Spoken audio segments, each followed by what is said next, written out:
Tonight I'll be telling a mythological tale about Thoth and Ra, the ancient Egyptian gods of the moon and the sun. So, as you lay in bed, gradually easing into the rest and relaxation of night, begin to slow your breathing into a gentle pace that feels comfortable for you. Nice and consistent, breathing in and slowly back out.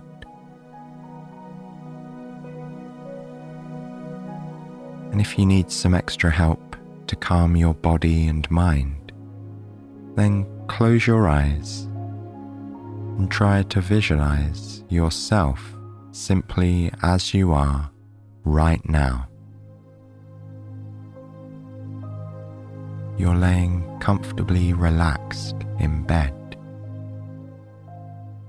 And here in this peaceful moment, imagine that your body is surrounded by a calm, warming glow, a peaceful energy. Take another deep breath and begin to absorb that glow within. Let it flow with the breath into your body, gradually filling every part of you from head to toe.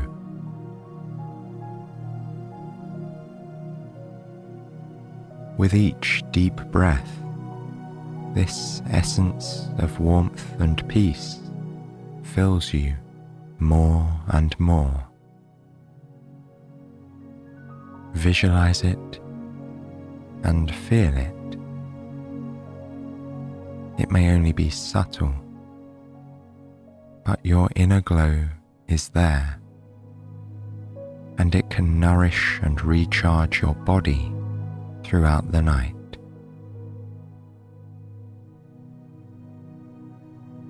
As you continue to relax, allow your mind to travel far back in time to ancient Egypt thousands of years ago.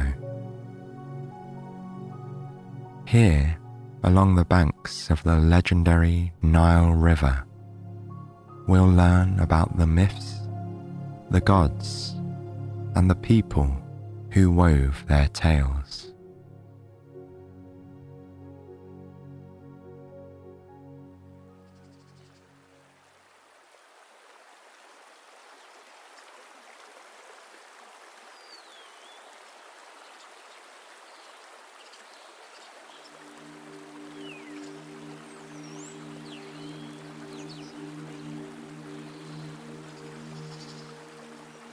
Thoth, the Egyptian god of the moon and magic, likes to write at night. His pen always moves more easily under the light of the moon and stars. Tonight, Thoth has a story to tell about the sun god Ra and the people who live in Egypt. His reed pen scratches against the sheet of papyrus as he weaves his tale. Soon the sun will rise, and Ra will spring forth from the land of the gods, leaving Thoth to travel to the underworld, where neither sun nor moon can be seen. Thoth sits in his temple in Memphis, the capital of ancient Egypt. Large, smooth bricks make up Thoth's mortal home, and colourful artwork adorns the walls. The moonlight glints on the tips of the pyramids outside his window. The magnificent structures tower above the sleeping city. with a human body, but the head of an ibis. Thoth's long, narrow beak almost touches the parchment where his pen is moving. He is painting the letters of the ancient Egyptian alphabet. The familiar smell of the Nile River wafts into his chamber, sweetening the air. The water, so essential to life in this ancient place, flows through the city. A gentle breeze rustles the palm trees, and the stars glitter in the sky, looking down upon the great sphinxes. Soon Ra will wake and eat the moon and the stars, rising with the great sun. At night he will travel back to the underworld, keeping the forces of chaos at bay. But things were not always this way. Back in the beginning, there was only Ra, the sun, and Nun, the water. Ra enjoyed watching the water glittering under the sun's rays. He noticed how the glow changed at different times of the day, so he kept the name Ra for the midday sun, and called himself Khepri at dawn and Atum at dusk, when the sun turned multicolored. But Ra got lonely with no other deities to talk to. So he brought forth the wind, rattling through the palm trees and brushing their flat leaves. Then he brought the rain, relieving the dry desert air with wonderful drops of water. From his tongue came Thoth, god of the moon, stars, magic, writing, and the calendar. With the earth and the rain and the wind, it was only a matter of time until other life forms began to grow. Beautiful plants and flowers blossomed from the earth. Insects and animals flocked to the land of Egypt. Great philosophers, artists, storytellers, and architects made this place their home. Ra was no longer lonely. He walked among the people, plants, and animals, his falcon head hovering above the mortals who revered and respected him. For Ra helped the crops grow and gave the artists and scribes light to make great works. Ra ruled above the earth, while his brother and fellow god, Osiris, ruled everything below. The underworld, where gods and heroes lived, was a place of beauty and chaos. The mortal world, where the sun shone, was a place of order. Many years passed this way. Ra appointed a pharaoh to uphold law and order for the Egyptians, and Osiris kept to his realm below in the underworld. But eventually, Osiris grew restless and wanted to visit the world of mortals.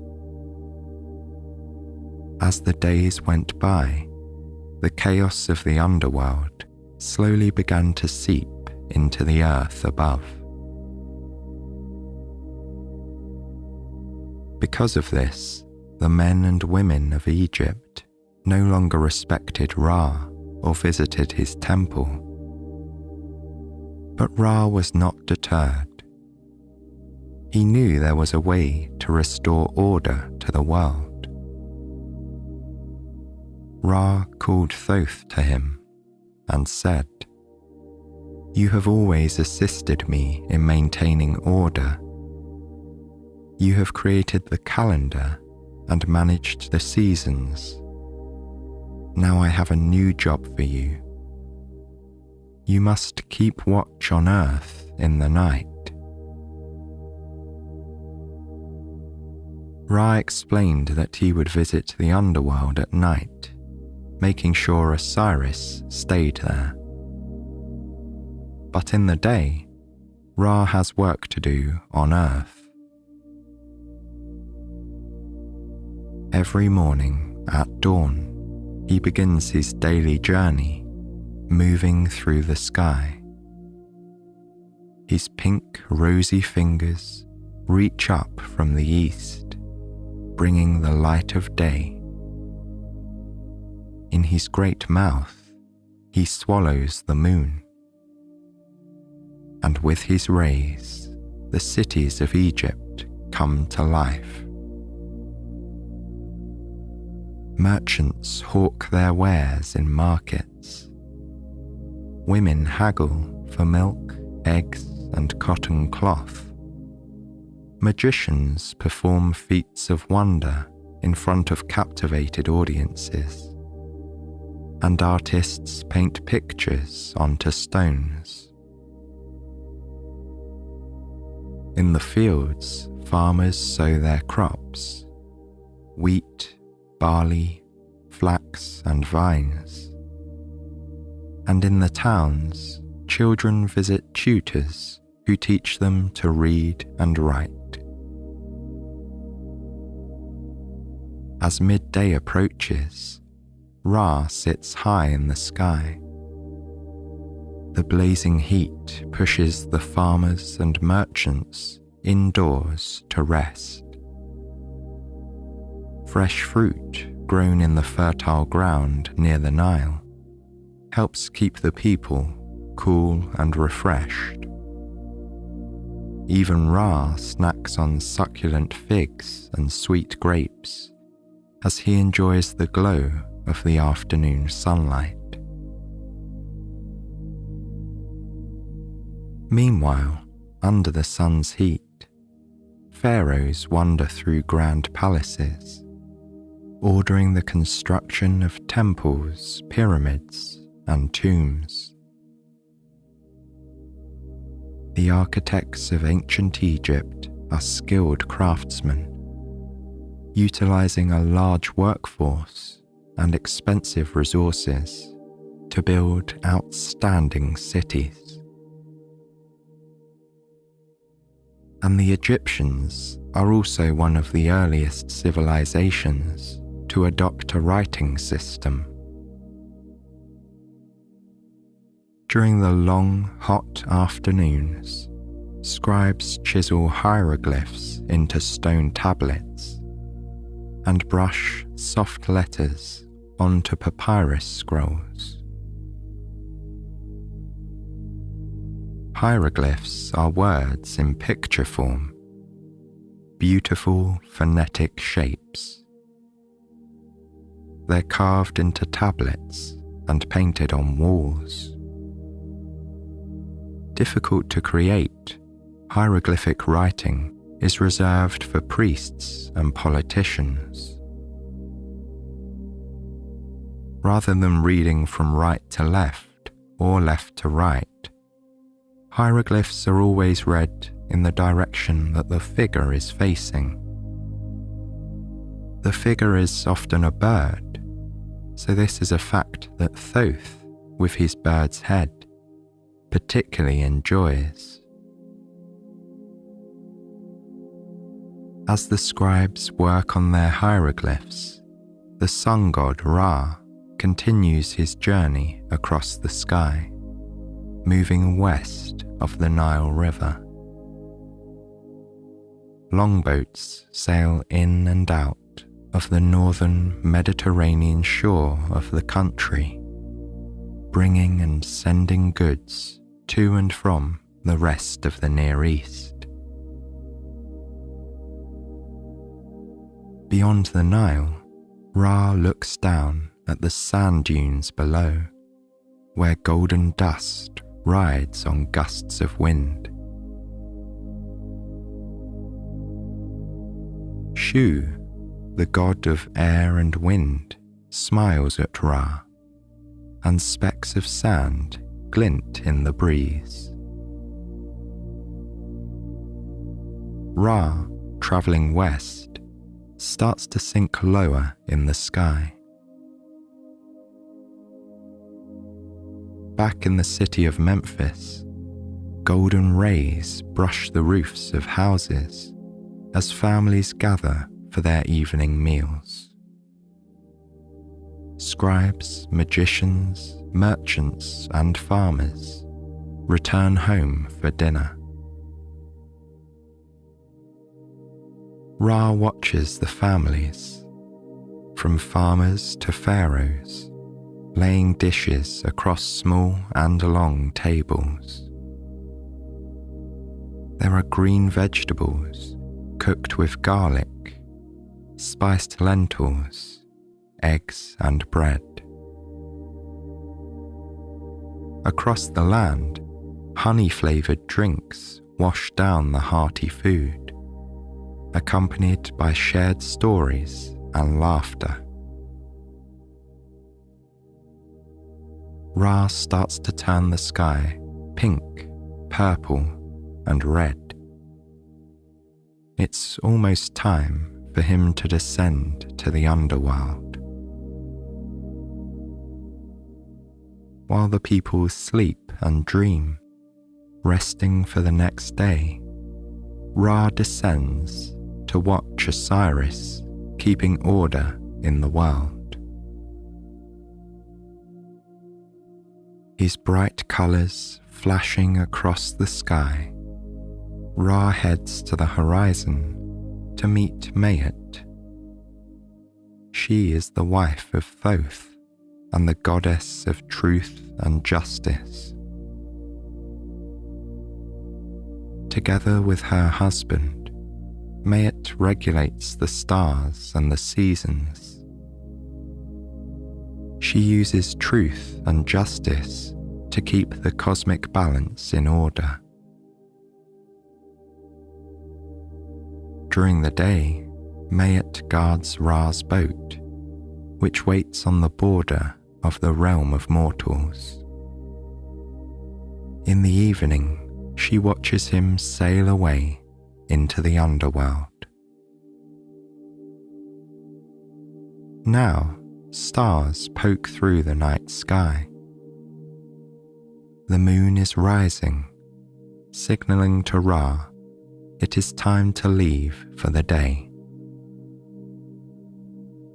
He climbs into his boat, and then, with a grin and a wave to Mayat, he paddles down to the realm below. For the rest of the evening, he'll row his boat through the river of the underworld. As the last rays of the sun disappear from the sky, the moon god Thoth knows it is his time to keep watch. During the night, he scribbles with his pen, tracking the hours, days, months, and seasons. Meanwhile, the busy streets of the great Egyptian cities go quiet. Stars shine brightly through the black sky, and the full moon provides light as parents lull their children to sleep. By the same moonlight, Thoth works on his books of alchemy and astronomy, sharing magical secrets that the curious will study for generations to come. Men and women lounge in their homes, keeping each other company and telling tales. They will soon fall asleep, but Thoth will stay awake, guarding order as he weaves his tales. These are the stories that people tell by fire and by starlight about the Egyptian gods and the people who worship them. They're the tales of architects who build tall pyramid complexes and scholars practicing ancient forms of magic. Some, like the Greeks, believe Thoth is the author of the Emerald Tablets. This is an ancient text which has been cited as the foundation of alchemy, the art of transforming substances and creating magical elixirs. Many alchemists and magicians believe that the Emerald Tablets contain the key to making the Philosopher's Stone, which grants eternal life. As Thoth works on his alchemy and watches over the sleeping world, Ra continues his journey below. His steady boat rocks back and forth as he rides slowly through the river of the underworld, just as if he were floating down the Nile. As he travels, he salutes the Egyptian heroes and pharaohs of times past. Many gods call this place home. Osiris reigns here, but the underworld is also home to Anubis, the god of mummification, and Hathor, the goddess of love and fertility. They all dwell in the wide fields and wonderful caverns of the world below, where turquoise trees line the way. Thoth and Mayat call this place home as well, and only dwell above when the moon and the stars shine bright. Up above, the people fall deeper into slumber. They sleep peacefully, knowing that Ra is keeping order below, and Thoth and Mayat are standing guard above. Thoth knows that when the sun starts to rise, he'll trade places with Ra. When Ra bursts from the underworld, bringing the sun, Thoth will return below. They repeat this cycle every 24 hours. But for now, Thoth enjoys the peaceful night. He looks out across the great city of Memphis, the ancient capital of Egypt. While the power of the ancient Egyptians will rise and fall several times throughout their long history, the wonders built here will captivate the world for millennia to come. Thoth smiles as his pen scratches the parchment. He loves this quiet time of night when the balance between order and chaos creates a calming equilibrium. But he knows he's not the only one awake. There are others who enjoy the night just as he does. For in Memphis, night is the domain of magic. While their families sleep, astronomers sneak out of bed.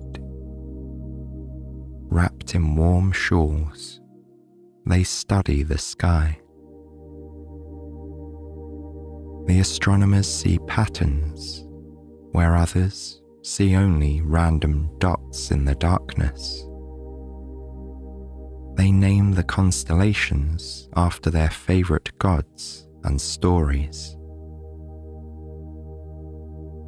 One, the geese of Ra, is an ancient star pattern unknown to modern astronomers.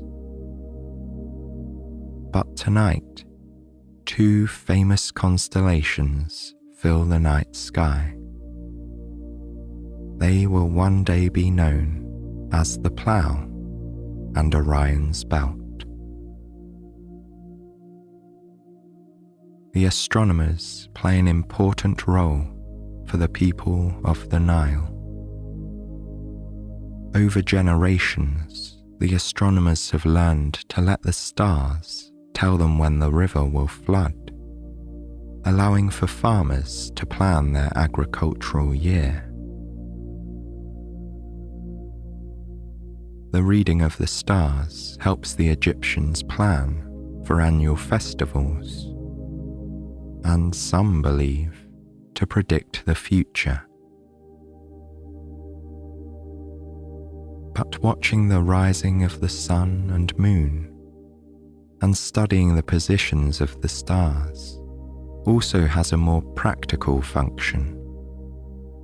It allows people to divide time into days, months, and years. Perhaps it is for this reason that Thoth, god of the moon, is credited with inventing the 365-day calendar. Astronomers use an instrument called a merket to study the night sky. The instrument helps them count the hours of the night through the stars. The merket measures the decan, a group of 36 stars, which form a kind of clock. The Book of Nut, an ancient Egyptian astronomical text, explains how these stars can be used to count the days, months, and hours. As the hours quietly pass on, the astronomers must put away their tools and crawl into bed. For soon, Ra will bring the dawn. Thoth, knowing it is nearly time to go, finishes his writing for the evening and leaves his temple. As he walks along the Nile, he imagines Ra floating below in the river, in the world of the gods. Soon, Thoth will trade places with him. In the underworld, he'll wander through caverns and see lakes of fire and turquoise trees. But Thoth enjoys his nights in the mortal world too, with wide open spaces glittering under the magnificent moon. He marvels at the city the people have built. Large, smooth bricks rise into pyramids, details of past pharaohs chiseled intricately into stone. The Nile bubbles and chatters as it passes over rocks, mud, and earth. Gentle noises soothe the sleeping people as the night birds hoot gently overhead. Thoth's beak glistens in the starlight as he walks, marveling at the magnificent place he gets to call home. There are so many treasures, large tombs, pyramids and sphinxes, as well as mummies and magic. Then there's the Egyptian language, art and mythology. The civilization of ancient Egypt will one day fall, but the culture will live on for millennia. Finally, the last decan of the night ends, bringing with it the rays of dawn. Ra slowly ascends from the world below. It is time for Thoth to go down to the land of the gods for the day, walking by the river below instead of the Nile. This is how the days and nights pass. Ra circles in the sky above, descending below at dusk. Thoth rises in the evening and keeps the stars and moon shining brightly until dawn, recording the stories of the people as they dream. Ra wakes the people with the light of dawn. They'll soon be ready to go about their days, exploring the wonders of this magical place they are lucky to call home. And then Ra will complete his circle again, painting the sky a mural of pink and purple and red, signaling that it's time to sleep once more.